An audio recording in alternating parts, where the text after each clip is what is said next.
ನಮಸ್ಕಾರ ಗೆಳೆಯರೆ, ನಾವು ಇವತ್ತು ಸಾಮಾನ್ಯ ಜ್ಞಾನದ ಪ್ರಮುಖ ಪ್ರಶ್ನೋತ್ತರ ಬಗ್ಗೆ ಚರ್ಚಿಸುತ್ತಿದ್ದೇವೆ. ಈ ಪ್ರಶ್ನೆಗಳ ಉತ್ತರ ನಿಮಗೆ ಗೊತ್ತಿದ್ದರೆ ಕಮೆಂಟ್ ಮಾಡಿ ತಿಳಿಸಿ ಮತ್ತು ವಿಡಿಯೋವನ್ನು ಕೊನೆವರೆಗೆ ನೋಡಿ.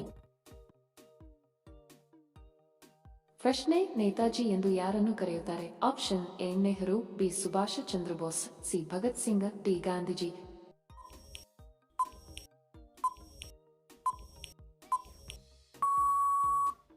ಸರಿ ಉತ್ತರ ಆಪ್ಷನ್ ಬಿ ಸುಭಾಷ್ ಚಂದ್ರ ಬೋಸ್. ಪ್ರಶ್ನೆ: ಜಿರಾಫೆಯ ವಯಸ್ಸು ಹೇಗೆ ಲೆಕ್ಕ ಹಾಕಬಹುದು? ಆಪ್ಷನ್ ಎ ದೇಹದ ಕಲೆಗಳ ಬಣ್ಣ, ಬಿ ಕಾಲುಗಳ ಉದ್ದ, ಸಿ ಬಾಲದ ಉದ್ದ, ಡಿ ಮೂಗಿನ ಬಣ್ಣ.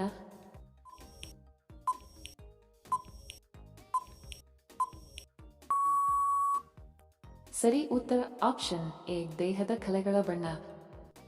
ವಿಡಿಯೋ ಕೊನೆವರೆಗೂ ನೋಡಿದ್ದಕ್ಕೆ ತಮ್ಮೆಲ್ಲರಿಗೂ ಧನ್ಯವಾದಗಳು. ಮತ್ತೆ ಭೇಟಿ ಆಗೋಣ ಇಂಟ್ರೆಸ್ಟಿಂಗ್ ವಿಡಿಯೋದೊಂದಿಗೆ. ಅಲ್ಲಿಯವರೆಗೆ ನಮಸ್ಕಾರಗಳು. ಜೈ ಹಿಂದ್.